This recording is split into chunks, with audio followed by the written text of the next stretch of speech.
좀 투자자분들이 고민을 해야 되는 부분들은 어? 자꾸만 미국 증시는 올라가는데 한국 증시는 못 올라간다. 미국 떨어질 때 한국은 더 많이 떨어진다 이런 얘기를 하고 있는데요. 저는 한국 증시가 못 올라가는 이유를 국내 요인에서 꼭 찾으셨으면 좋겠어요. 일단 그리고 두 번째는 그리고 이제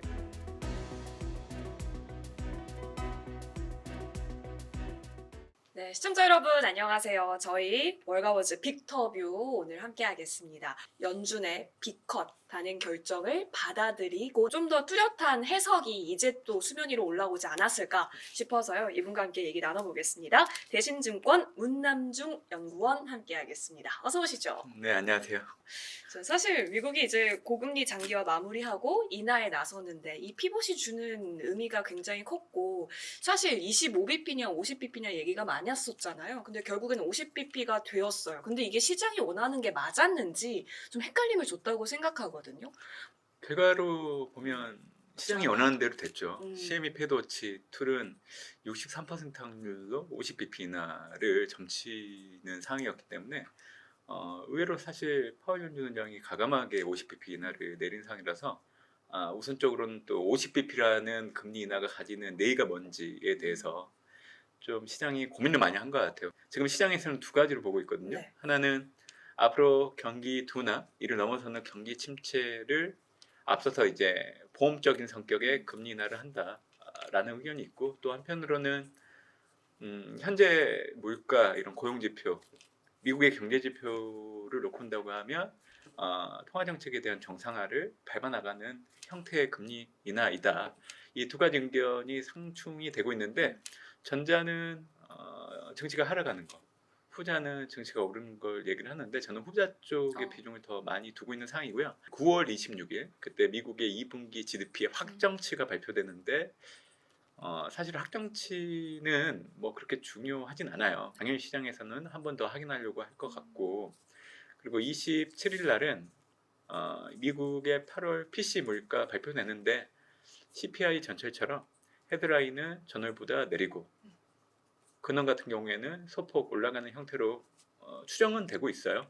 근데 결국 디스인플레이션을 재확인시켜주는 결과이죠. 그러니까 미국 경제가 좋다. 네. 경기 침체, 경기 둔화는 아직 아니다라는 걸 좀 실화해 주는 거고, 같은 날 발표되는 게 9월 미시간대 소비자 심리 지수하고 기대 인플레이션율 지표가 발표되는데, 보통 경제의 어떤 향후 경로를 전망을 할 때는 미시간대 소비자 심리 지수, 특히 기대 인플레이션율을 봐야 돼요. 왜냐하면 물가를 바라보는 시장의 눈높이가 앞으로 올라갈 거라고 생각하는 게 아니라 앞으로 떨어지지 않을까라는 게 반영되다 보면 이제 기대 인플레이션이 떨어지거든요.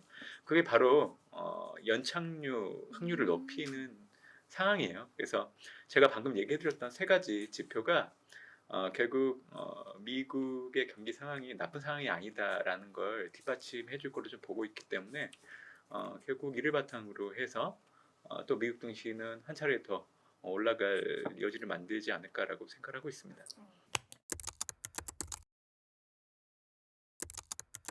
원래 연준은 6월 아니면 7월 달에 금리 인하는 게 맞았어요. 사실 그때도 늦었거든요.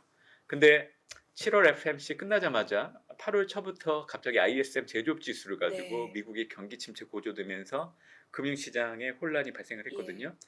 그 시작점의 지표 자체가 아이러니했고 그런 상황이라고 놓고 본다고 하면 결국 연준이 금리 인하를 하지 않음에 대한 후폭풍들이 8월 초, 9월 초 그런 현상이 발생되는데 가장 큰 영향을 줬다라고 저는 생각을 해요. 그래서 저는 사실 올해 들어서 이제 6월 빠르면 늦어져도 7월 달에는 연준이 금리 인하를 할 거다, 해야 된다라는 얘기를 했던 이유는 중앙은행 입장에서는 사실 금리 인하를 하는 시그널이 있는데 지난해부터 이제 실질 정책 금리가 실질 중립 금리를 상회하는 게 가시화되기 시작을 했기 때문에 사실은 연준은 올해가 아니라 작년에도 금리 인하를 해도 되는 네. 여건이었어요.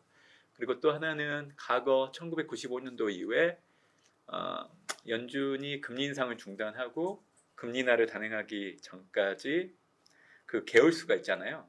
그때 당시에 이제 5차례 정도 구간이 있었는데 그때 평균적으로 11개월 정도 후부터 이제 연준이 금리 인하를 했기 때문에 지난해 7월 달에 연준이 금리 인상을 중단한 거에 이제 적용을 해보면 네. 올해 6월 달 정도가 사실 이제 연준이 이제 금리 인하를 하는 시점이 되는 거죠. 네. 근데 9월 달에 금리 인하를 했기 때문에 늦어진 거고 그렇기 때문에 연준이 25bp가 아니라 50bp 인하를 한 겁니다. 그래서 저는 이런 해석을 바탕으로 중요한 거는 연준이 올해도 50bp 정도 추가적으로 더 금리 인하하는 부분에 좀 주안점을 두시면 좋겠다고 생각을 하고 있죠. 근데 JP 모건에서도 이번에 50bp를 맞췄는데 그때 어떤 얘기를 단서를 또 달았냐면 고용이 악화되면 추가적으로 11월에 50bp를 더 내릴 수 있다. 이런 식으로 약간 고용 악화 쪽으로 좀 시나리오가 또 나가더라고요. 이렇게 되면 저희 또 되게 벌벌 떨어야 되는 거 아니냐. 근데 사실 이번에 기자회견 때서도 고용 질문이 진짜 많았다라고 하더라고요. 그 실업률 전망치가 높아진 거에 대한 우려를 반영한 걸까요? 근데 되게 좋은 질문이에요. 사실 지금 연준은 물가 안정, 최대 고용 달성을 목표로 정책을 펼치고 있는데 물가는 이미 디슨 인플레이션이 확인되고 있는 상황이라서 사실 목표에 거의 부합했다라고 봐요. 결국 남아 있는 거는 이제 고용 시장인데 사실 미국의 고용 시장은 냉각되고 있진 않아요. 둔화되고 있다라고 얘기하는 게 정확한 표현이고, 제가 이렇게 얘기해드리는 이유는 비농업 부분 고용자 수를 놓고 온다고 하면 최근 발표된 비농업 부분 고용자 수를 기준으로 3개월 평균을 하면 17만 건 정도 나오거든요. 근데 이게 과거 비농업 부분의 장기 추세 15만 명을 상회를 하고 있기 때문에 미국의 고용시장, 특히 비농업 부분 고용자 수를 놓고 미국의 노동시장이 냉각되고 있다라고 얘기하는 거는 사실 잘못된 표현이에요. 금리 인하를 했기 때문에 이 둔화됐던 지표들이 일정 시점에는 다시 회복되는 경우도 있고 엇갈린 모습으로 갈려지는 있는데 실업률, 아마 실업률이 7월 실업률이 아마 쌈의 법칙, 네. 미국의 경기 침체를 시사하기도 했고 또 실업률 같은 경우에는 앞으로 계속 올라갈 겁니다. 근데 실업률이 계속 올라가는 거를 이제 고용시장이 나쁘다라고 얘기하기는 어려워요. 왜냐하면 지금의 미국의 노동시장을 놓고 본다고 하면 실업률이 올라가는 이유가 이민자가 급증하고 경제활동 참가율이 높아지고 있기 때문에 그래서 실업률이 올라가는 겁니다. 그렇기 때문에 앞으로 올라가는 실업률에 대해서 그렇게 큰 의미를 둘 이유는 없다라고 생각을 해요. 그러니까 아까 JP 모건이 50bp 맞췄다라고 얘기를 해주셨는데 제가 그걸 보면서 느낀 건 뭐냐면 연준의 금리 인하가 늦었다는 걸 보여주는 거예요. 7월 달에 만약에 25pp를 했었으면 9월 달에 25pp 했을 거예요. 그러니까 22랑 동일해요. 22가 올해 사실 4월 달부터 금리 인하를 하려고 하다가 이게 6월 달로 미뤄지고 했던 이유들도 동일하거든요. 4월 달에 22가 금리 인하 못했던 이유는 그때 당시 미국 연준의 금리 인하 시점이 9월 달로 후퇴할 수 있다라는 게 만연해지다 보니까 눈치 보다가 못하고 4월 22 통화정책 회의 끝나고 바로 다음에는 금리 인하 하겠다 이렇게 나갔거든요. 그러니까 지금 연준도 사실은 7월 달에 하려고 했던 거를 못 하다 보니까 지금 50bp 인하를 한 거예요. 그래서 파월 연준 의장은 이제 아마 내년 상반기 정도 되면 금리 인상 시점도 놓쳤고 금리 인하 시점도 놓쳤던 의장으로 좀 평가될 여지가 있다라고 저는 생각을 해요. 그렇군요. 네. 네. 열심히 하세요, 파월 의장님. 사실 저희 오늘 녹화 날이 9월 20일인데 BOJ가 있었지 않았습니까? 사실 어떤 결과가 나오냐, 뭐 컨센은 동결이었습니다. 근데 컨센대로 잘 나왔다? 근데 이제 매파적인 해석이 여기에 또 붙여지냐가 문제였는데 이게 저희가 주시하는 이유는 한번 과거에 호되게 당했었던 엔캐리 트레이드 청산 우려 때문이었잖아요. 지금 구간에서는 어떻게 해석해야 돼요? BOJ 이번에 금리 동결은 원래 예상됐던 그죠. 거고요. 이번 채권 시장 내에서는 12월 달에 금리 인상을 현재 예측하고 있는 상황입니다. 제가 투자자분들께 좀 구분해서 드리고 싶은 얘기가 있는데 8월 초 금융시장 혼란의 원인은 미국의 경기 침체 고조였어요. 그러다 보니까 달러가 강세를 보였고 상대 통화인 엔화가 약세를 보였던 거고 또 앞으로 엔화가 강세 압력을 받을 여지가 커지기 때문에 엔화 비상업적 투기 포지션들이 엔화 강세에 베팅을 하다 보니까 엔화 강세, 일본 증시 하락이 두드러지게 나타났던 거예요. 딱 이 정도예요.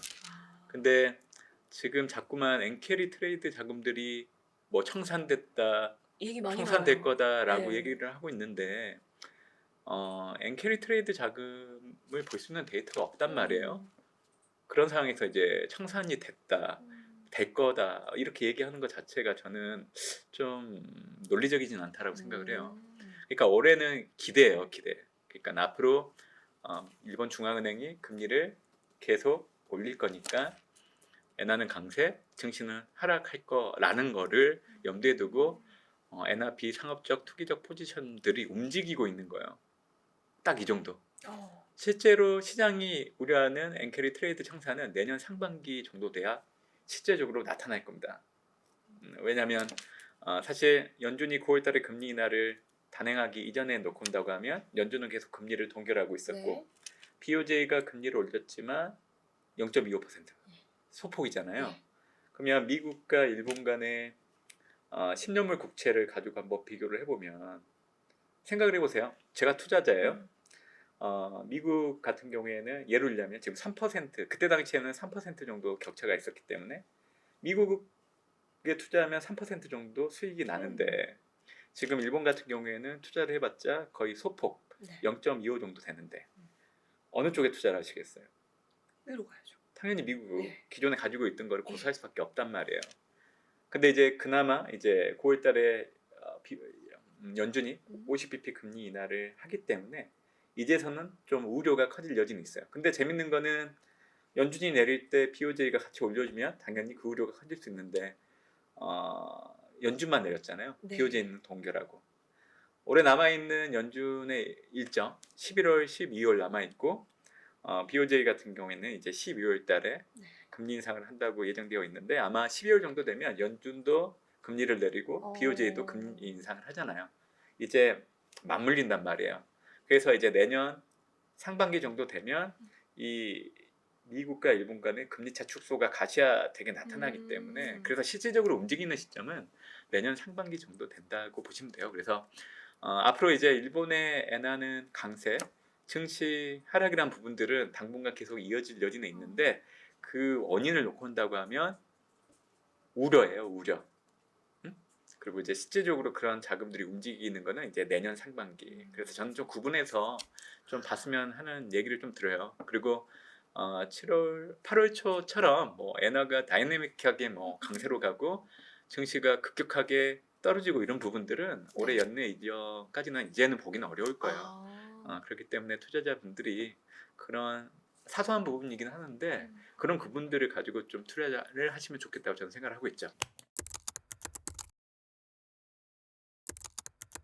이전에 이제 50bp B컵 나오고 나서 우리 문남중 연구원님께서 미국 증시 향방을 두고 이전 과거에 1995년, 1998년에 전철을 밟을 가능성이 높다라고 얘기해 주셨는데 그때 인하 후 잘 갔다라는 걸 의미하는 거예요? 예, 맞아요. 가가를 놓고 온다고 하더라도 미국 경제 체력이 견고한 상황에서 연준의 금리 인하는 미국 증시가 올라가는데 영향을 줘요. 그러니까 중요한 거는 경제 체력이에요, 미국의. 체력. 예, 근데 미국의 2020년 1분기, 2분기 때는 기술적인 경제 침체 나타났었고 2020년 3분기 이후 그리고 올해 2분기 때까지는 견조한 성장을 계속 이뤄가고 있어요. 분기별 GDP를 전분기 대비 연율로 놓고 온다고 하면 이 기간 동안의 평균 GDP가 2.8 정도 되거든요. 근데 미국의 잠재 성장률이 추정하는 기간마다 약간 오차는 있는데 1.8을 기준으로 한다고 하면 1%포인트 정도 높잖아요. 잠재 성장률보다는 실질 성장률이. 그러니까 미국 경제가 양호하다라고 얘기 드리는 거고 그리고 이제 올해 1분기, 2분기 때도 놓고 온다고 하면 특히 2분기 때 미국의 성장률 자체가 2.8에서 3.0으로 상향 조정되고 있고 올해 남아있는 기간 동안 하반기 때 3분기, 4분기 때 성장률 역시 1.5% 정도 추정이 되고 있는 상황이기 때문에 이런 경제 체력이라고 하면 연준이 금리 인하 하더라도 증시는 올라갈 확률이 높다라는 얘기를 드리는 겁니다. 미국 대선 이전까지는 미국 주도로 글로벌 증시가 계속 상승할 수 있다라는 얘기를 작년부터 10월 말부터 주구장창 얘기를 하고 있는 상황이에요. 음. 뭐 미국 대선 이전까지는 증시가 올라갈 여지가 있기 때문에 네. 얕은 조정이 찾아온다고 하면 어. 비중을 늘리는 기회로 삼아야 된다라는 얘기를 좀 드리고 있는 거고 네. 사실은 좀 늦은 감은 있죠. 음. 미국 증시가 S&P 500 지수 기준으로 역사적 사상 최고치를 경신을 하고 있는 시점이기 때문에 그래서 이제 얕은 조정이 나타난다고 네. 하면 좀 비중을 늘리는 형태로 가야 된다라는 전술을 좀 얘기를 드리고 있는데 저는 이제 나무보다는 숲을 보시면 좋을 것 같아요. 어. 올해를 놓고 본다고 하면 올해 미국 대선 이전까지는 증시가 올라갔다가 음. 올해 4분기 때는 증시가 좀 조정을 받을 겁니다. 어. 미국 대선 결과 차기 행정부의 정책을 좀 분석하는 기간을 좀 가져야 되고 또 내년도 분명히 증시가 좋을 건데 증시 도약을 위해서는 에너지를 응집을 해야 되는 네. 시점이기도 하기 때문에 올해 4분기 때는 증시가 조정을 받을 여지가 있다라고 저는 생각을 해요. 그리고 나서 이제 2025년이 되겠죠. 내년. 네. 그때는 연초부터 연말까지 계속 오릅니다. 오. 그리고 나서 2026년에는 미국의 중간 선거가 있어요. 네. 근데 중간 선거가 있는 해에는 보통 S&P 500 지수를 포함한 미국 증시가 좋지가 않아요. 평균적으로 13% 가까이 떨어지거든요. 그래서 2026년에는 사실 주식보다는 안전자산 위주로 대응하시는 게 좋아요. 그리고 나서 미국의 집권 3년 차에 해당되는 2027년도 7년? 그때 다시금 주식시장은 역사적인 사상 최고치를 경신하는데 사실 2027년이 미국 경기 확장이 끝나는 시점이에요. 올해 3분기 때까지는 오르고 올해 4분기 때는 조정. 내년에는 계속 오르고 내후년 2026년에는 네. 미국의 중간 선거가 있기 때문에 좀 증시가 하락을 했다가 2027년 미국 경기 확장이 끝나는 그 시점과 맞물려 있는 해에는 다시금 미국이 역사적 사상 최고치 경신할 거로 좀 보고 있기 때문에 긴 시계열을 넣고 투자를 하신다고 하면 사실 투자를 계속 해야죠. 저는 그래서 이제 적립식 투자를 많이 권하고 있는 네. 상황이고 그래서 이제 저는 이거를 먼저 얘기를 해드리고 있는 거고 뭐 장기 투자보다는 단기적인 투자를 하시는 분들 입장에서는 올해 같은 경우에는 이제 미국 대선 11월 5일에 있기 때문에 아마 10월 중순부터는 좀 미국 자산들 특히 주식 자산을 좀 가진 거 있는 것들을 좀 비중을 줄여 넣는 게 좋다라고 생각을 하고 있죠. 적립식 투자라고 한다면 미국 지수 얘기하시는 거예요? 네, 미국 나스닥 지수 추정하는 것도 좋고 매그니피센트 세븐을 추종하는 ETF 같은 것들도 좋고 아니면 매그니피센트 세븐 개별 종목에 대해서 매달 사모아 가는 것도 좋다라고 생각을 해요. 그럼 이제 한미 금리차 얘기를 한번 해볼게요. 한국은행은 10월 아니면 11월에 그죠? 인하할 수 있다라는 얘기 나오고 있는 상황에서 현재까지는 한미 금리차가 1.5% 포인트 정도입니다.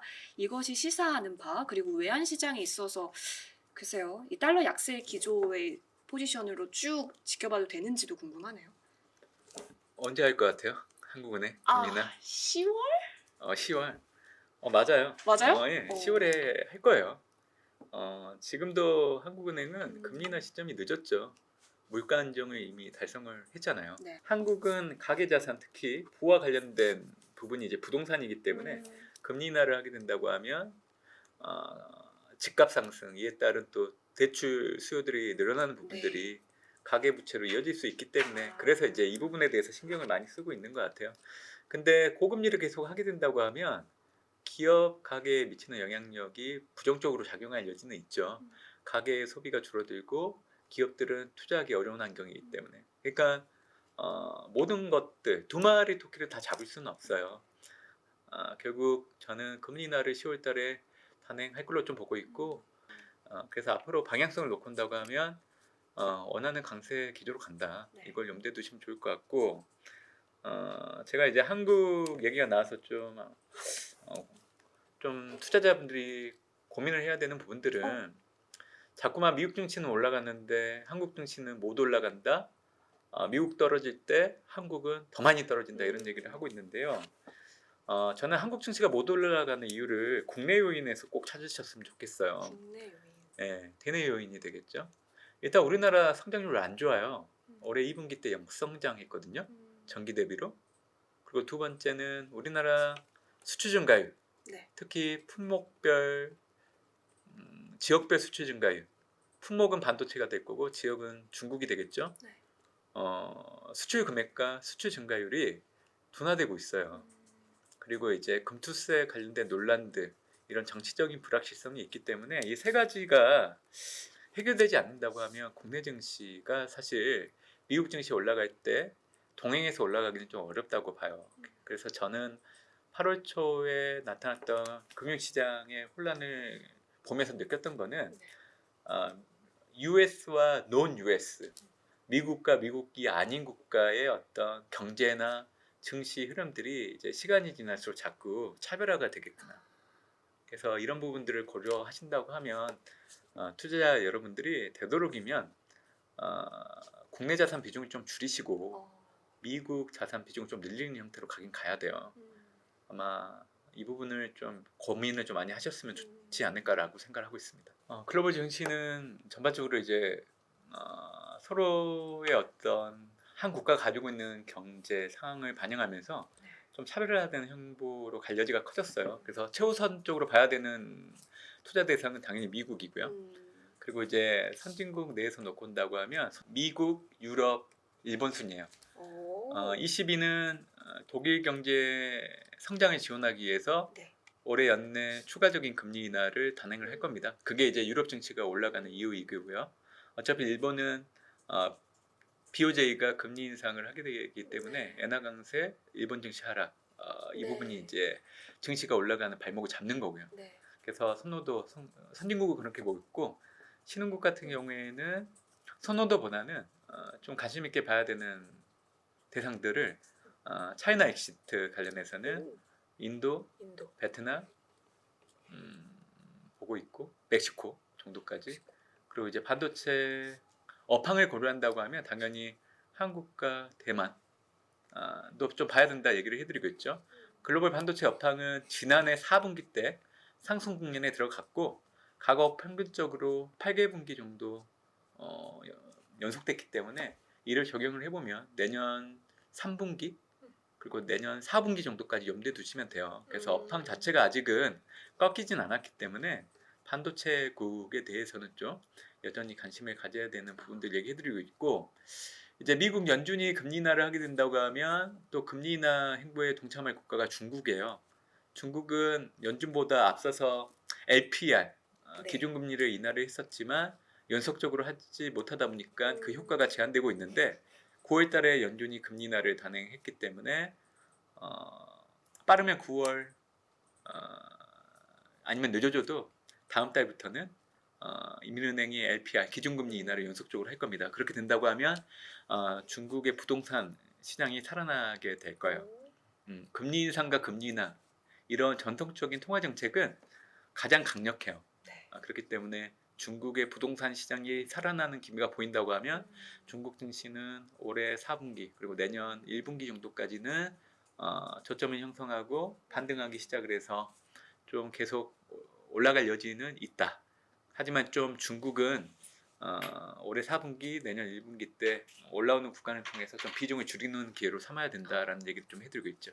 오늘 정말 나와주셔서 고맙습니다, 연구원님. 저희는 여기서 물러날게요. 함께해 주신 여러분 고맙습니다. 좋아요, 구독, 또 댓글로도 많은 의견 남겨주세요. 고맙습니다. 감사합니다. 감사합니다. 네.